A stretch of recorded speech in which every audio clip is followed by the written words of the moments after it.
A person can perform 60 years of good actions, but if there's no ikhlas, there's no acceptance. Rather,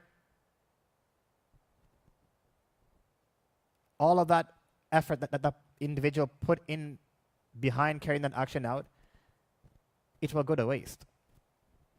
This is just one example. If we count all of the traits and akhlaq, and we examine these traits and akhlaq, we will see that all of these good and praiseworthy traits, if they lack in a person's life, the end result will be either imbalance in a person's dini life and in his worldly life, or definitely there will be deficiencies, and these deficiencies will then lead to corruption and immorality, shamelessness, and the list goes on. One of these very detrimental traits is casting unlawful glances, which is known in the Urdu language as badnazri. Badnazri. This means casting unlawful glances. So again, if a person was to worship Allah subhanahu wa ta'ala throughout his entire life, have a full Islamic beard, a topi and a jubba, he is performing all of the worships, yet he just neglects this one command of Allah subhanahu wa ta'ala. So on the outset, he may be considering himself to be righteous and pious, but this person in the eyes of Allah subhanahu wa ta'ala is not righteous and he's not pious. Rather, he still has a lot of work to do. It is for this reason the Prophet sallallahu alaihi wasallam has said, "An-nadhru sahmun min sihami iblis masmumun," that casting an evil glance is among the poisonous arrows of shaitan. Thereafter, the Prophet ﷺ has said, "Man tarakaha," whoever leaves this sin, whoever disassociates himself from this sin, out of my fear, Allah subhanahu wa ta'ala will grant this person the ecstasy of iman, which he will feel in his heart. So whoever leaves this sin, in return, Allah subhanahu wa ta'ala is saying that He will grant this person the ecstasy of iman, which he will feel in his heart. How is casting evil glances among the poisonous arrows of shaitan? It is very simple. Shaitan's effort is to mislead us. Shaitan's effort is to take us towards the fire of Jahannam and to deprive us of all of the good and khair which Allah subhanahu wa ta'ala has blessed us with. This is his ultimate objective. That's why those who are pious, those who are righteous, those who involve themselves in Islamic work, he will try to target these individuals because these are those individuals whom on the outset are associated with the main components of Islam. They are performing their 5 times salah. They are in the masajid. They are sitting in talks, ta'aleem, conferences, seminars. They acquire knowledge. So on the outset, shaitan makes them believe that they are very religious, they are very pious. And at the same time, shaitan, he makes these individuals involve themselves in casting evil glances and without even considering this to be a sin. So a person will come from his home to the masjid to perform salah, and when he leaves, inside he will feel joy and happiness. That alhamdulillah, today I performed my 5 times salah inside the masjid. Today I was able to benefit from the talks. Today I did this. Today I did that. Today I did this and that. Shaitan will highlight all of the good actions, but this individual, his mind will never ever go to this fact that on the way to the masjid or returning from the masjid to my home, I looked at 10 ladies who were my non-mahrams. I laid or I casted 10 evil glances. I casted 20 evil glances. Shaitan will never allow our focus to go to this, because if this was to happen, then a person will progress in his deen. And shaitan does not want a person to progress. He'll only highlight the good actions, and he'll try to erase or he'll try to conceal and hide these sins, which are very detrimental sins, to make a person believe that he is very pious and righteous. Allah subhanahu wa ta'ala says, قُلْ لِلْمُؤْمِنِينَ يَغُضُّوا مِنْ أَبْصَارِهِمْ. Say to the believers that lower your gazes. وَقُلْ لِلْمُؤْمِنَاتِ يَغْضُضْنَ مِنْ أَبْصَارِهِنَّ. And say to the believing women that you lower your gazes. In the Quran, Allah subhanahu wa ta'ala is instructing the believers to lower their gazes. And likewise, He's instructing the believing women to lower their gazes. This means when a person is walking on the street, he should walk with his gazes lowered so he doesn't fall into any fitna or into any of shaitan's traps.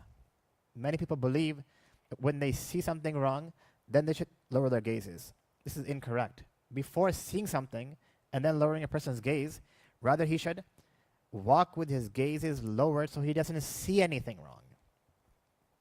That's why it's among one of the etiquettes and adab of our brothers who are a part of the work of Dawah and Tabligh, that when they go for gasht, one of the etiquettes that they mention is, before knocking on the door, lower your gazes, so that the gaze does not fall on something which it should not fall on. So Allah subhanahu wa ta'ala is instructing us to lower our gazes, both men and women. Allah is fully aware of our nature. Allah knows the nature of man compared to the nature of women. It is for this reason the fuqaha have mentioned that for men, there's absolutely no conditions for them to not to lower their gaze. That means they must lower their gazes unconditionally. Because 9 out of 10 times, if they were to cast a glance on a lady, then their sexual desires are aroused. Whereas the women folk, the female gender, majority of them do not look at other men. And majority of them, unless this woman is completely wretched and she's evil, but majority of our Muslim females, to an extent, they safeguard their gazes, and to an extent, their focus is centered on their husbands. And even after marriage, the husband, his focus is not on his wife. His focus, because of his excess sexual desires, his focus is on other people. So for the women folk, the fuqaha have mentioned, if fitna is present, then the women folk must lower their gazes, and for the men folk, it's an unconditional command. That means without any conditions, without any restrictions, a man, he must lower his gaze. Nonetheless, both male and females, they should lower their gazes when walking. This will safeguard their iman.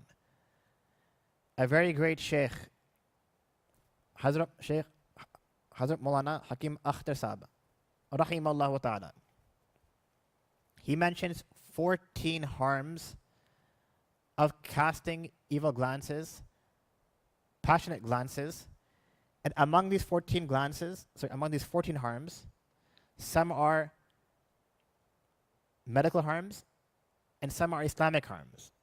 So the biggest harm is obviously he's committing disobedience of Allah subhanahu wa ta'ala. Number 2, he's becoming,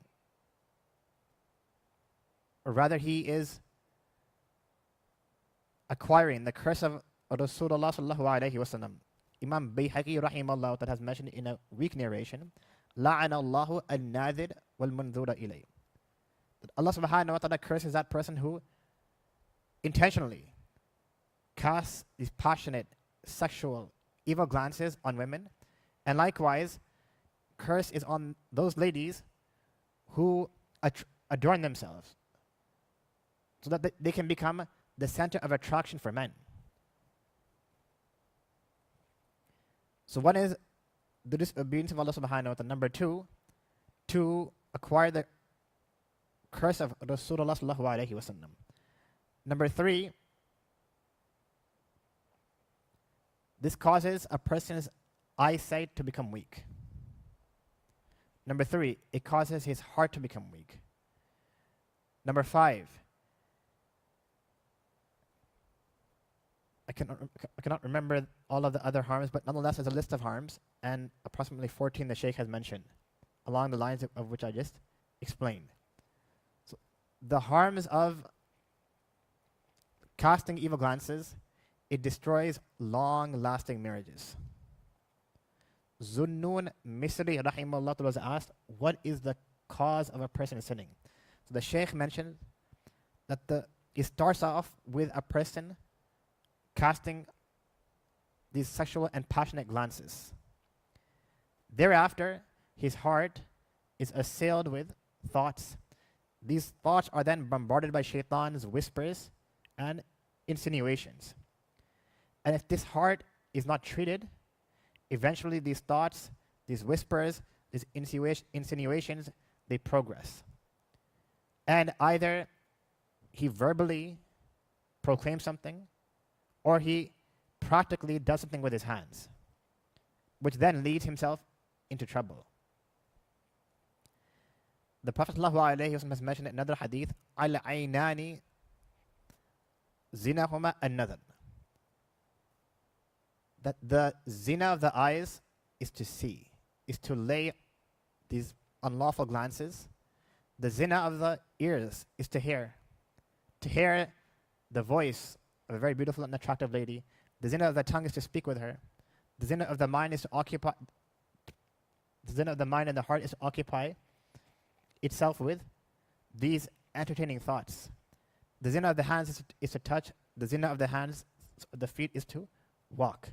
And thereafter, a person either confirms that by carrying out that very vile and immoral act through his private parts, or he detests it. So nonetheless, Allah subhanahu wa ta'ala has mentioned to us, وَلَا تَقْرَبُوا الزِّنَا, to not even go near zina. This means all of those introductory steps which lead a person to carrying out this very filthy act, stay away from all of those acts. Safeguard your gaze, safeguard your ears, safeguard your tongue, safeguard your hands, safeguard your feet, safeguard your heart, safeguard your mind. If a person wants to do this, he will enjoy quality time with his wife. He'll enjoy quality time with his family. But in today's day and age, social media, these phones have become so common, many of us are not spending much time outside, but inside we're committing disobedience.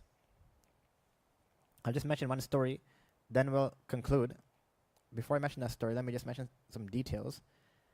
If a person unintentionally was to cast a glance on a strange woman, it happens unintentionally. He needs to cross the street, he looks up, and unintentionally, his gaze fell on someone. So Rasulullah sallallahu alaihi wasallam has mentioned that the first glance is forgiven. Now he must remove his glance, his gaze, from this individual, because the second glance will be a means of sin. Now let's go back to the story. It is reported that a very pious man, who was extremely pious and righteous, he lived in Baghdad. His name was Salih. For 40 years, Salih used to give the adhan in the masjid. He used to climb the minaret, and every day he would be giving the adhan. So one day he climbed the minaret to give the adhan, and his gaze fell on his neighbor's Christian daughter.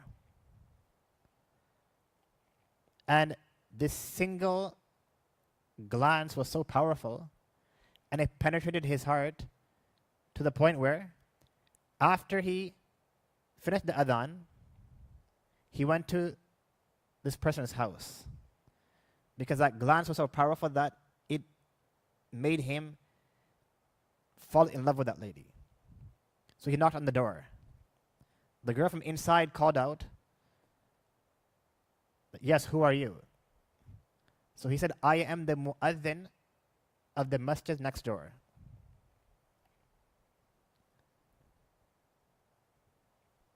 And when she opened the door, this man said, the mu'adhin, that I have fallen in love with you, and I wish to be with you.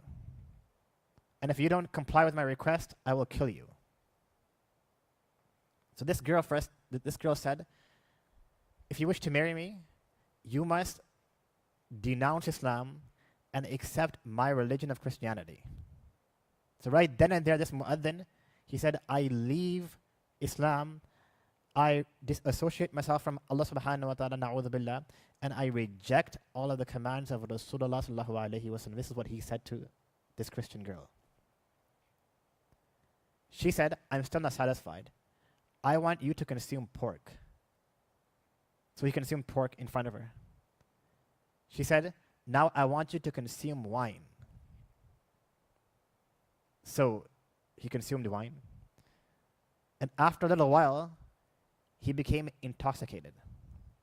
So this girl said, now you must climb on the rooftop, and when my father comes home, he will officiate the marriage. And then we can become husband and wife. Because when he tried to approach her, she was scared. So she mentioned all these conditions, and she went to the back room and locked herself. When this mu'adhin climbed the stairs and he was on the rooftop, because he was in intoxication, he fell to the ground and he killed himself. When the father came home, the daughter explained the entire incident and what transpired. And because the body was just lying there, that body was left there. The Muslim community was approached.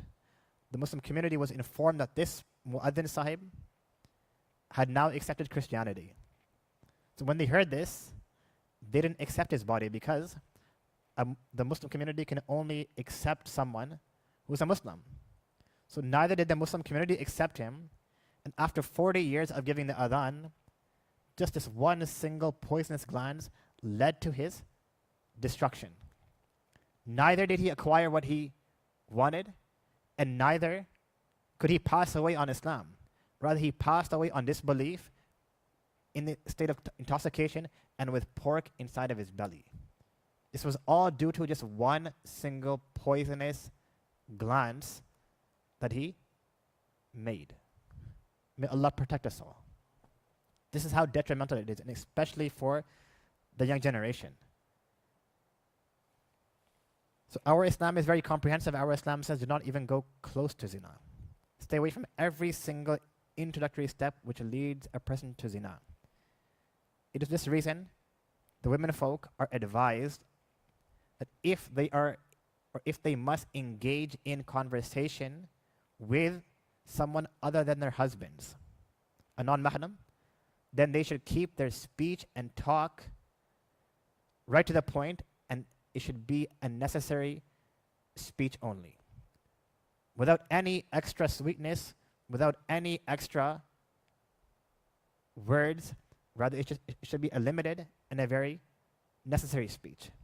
So that those in whose hearts exist illness and sexual desires, the sexual desires is not aroused through the speech or through the appearance of the female.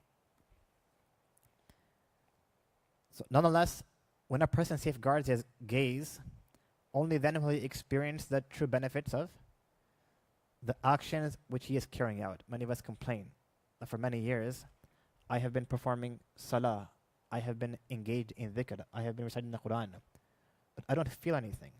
That's because all of the light, all of the spirituality that we are acquiring through these good actions, it is entering into our hearts, but at the same time, by misusing our eyes, it is also escaping. And there's absolutely nothing there. A very great sheikh known as Sheikh Hazrat Mualana Ashraf Ali Thanvi rahimahullah, he mentions that the detrimental effect of just one glance is that it can remove the nur and light of one's entire life's worship. Just one glance. That's why our mashayikh emphasize to lower our gazes. And that's why segregation in Islam is very important. And many people consider this to be very insignificant. And they say that I am not affected by strange women. May Allah subhanahu wa ta'ala have mercy on all of us. May Allah enable all of us to safeguard our gazes. May Allah enable us to understand the wisdoms behind all of these commands. And may Allah enable our women folk as well. Many times our women folk, it is their desire to see the speaker. They want to see the speaker speak. And many males, they don't find anything wrong with this. So some male speakers, they have confessed and they have admitted that when I am being watched by women, my inner self is completely different. I make sure that my topi is completely intact and my jubba is looking nice. Mufti Sayyid Ahmad Palampuri rahimahullah, a very great mufti of Darul Deoband. One of his audios are preserved. He says that I asked some people of knowledge who would teach their female students without segregation. I asked them, what is the condition of your hearts? The Shaykh is saying this. And this is recorded in an audio. And the Shaykh is saying that they told me that the condition of our hearts is very corrupt and very bad.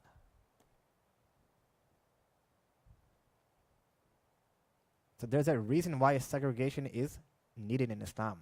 And where segregation cannot be applied, for example, we are in public, we're at the airports, we're at the store, then a person must safeguard his gaze. Because it's impossible to segregate in such large surroundings and in such large gatherings. So where there's no necessity, there should be complete segregation. And when there is necessity, then a person must segregate with his eyes and with his gaze. It is for this reason, many a times we have noticed and we have seen in our culture, especially the Pakistani culture, and in the Indian culture, that there used to be large families, extended families in a small home. There used to be 8, 9, 10, 11, 12 individuals living, and some of these individuals were non-mahram to one another. So it's virtually impossible to segregate a small home. So how can a person practice upon these commands? It's very simple, by lowering his gaze. Our Sharia is complete, and our Sharia is applicable, and it will be applicable until the day of Qiyamah. May Allah subhanahu wa ta'ala enable us to understand and practice. Wa akhiru da'wana alhamdulillah rabbil alamin. Sadaqallahu al-azim. Jazakumullah.